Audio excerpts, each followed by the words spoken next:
نن سهار چې بازار ته تلم او په دې غرونو مې نظر شو نو د غرونو ښایست یو په دوه ښایسته شوی و او اسمان ورته هم تک شین شوی و او واوره هم د بېګاني مقدار نه لږه کمه شوې وه. په لاره چې تلمه نو لار هم چا ماته کړې وه، مطلب څوک پې مخکې تللی و. ښکته روډ ته چې کوز شوم نو په روډ هم خلق روان وو او لارې ماته کړې وه، خو کنګل پې ډېر زیات و. جومات له چې کله راغلمه نو په بازار کې څوک نه ښکارېده. زه او عزیز دغه ځای کې یو بل سره ملګري شو او د بازار په طرف روان شو. په روډ باندې نور کلیوال هم را روان وو چې یو کلیوال پکې په لارې ورغښ، ځکه چې ما تاسو ته وویل کنګل ډېر زیات و.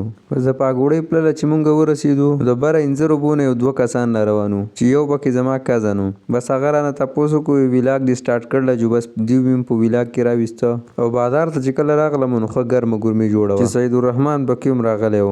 بس هر سړي دا کوشش کو چې زه د خپل دکان مخې نه واوره صفا کړم او زما دکان ته لار وزګاره شي. نو زه هم خپل دکان ته راغلم او یو څو پرتوګونه پرس پراته وو نو دغه مې وګنډل. بیا بجلي کمزوري وه، ویسرۍ کار نه کوو نو زه بس غلی کېناستم.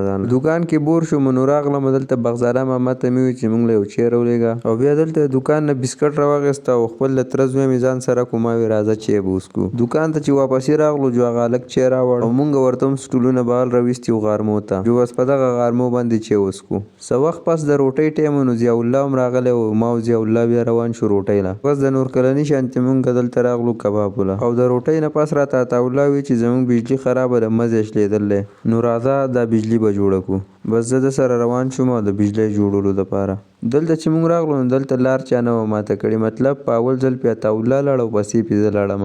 نو بس عطاالله ورته هم د ګټ سر ته وخوت او په مزي جوړولو یې شروع کړه. مزی یې چې کله د ګټ سر نه راغوځار کړو نو بس زه ورته لاندې ولاړ وم او مزی مې راکش کړو. بس که یو طرف ته د واورو سره زموږ د غرونو ښایست یو په دوه ښکله کېږي نو بل طرف ته مونږ ته مسلې هم ډېرې زیاتېږي. دغلته مې اچانک نظر پورې په برخه شو چې یو 2 کسان لګیا او اوبه یې جوړولې، د هغوی اوبه خرابې وې.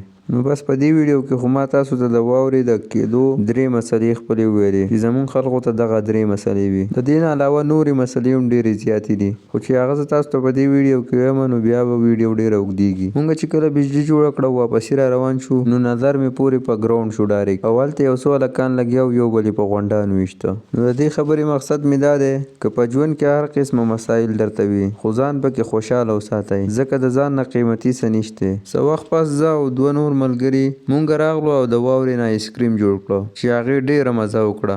بس چې بیا څنګه مازدیګر شو نو ما د کور طرف ته لار ونیوله ځکه چې پیادل تلو نو بیا به کور ته په وخت ځې. نو بس دا و زما د نن ورځې ویلاګ.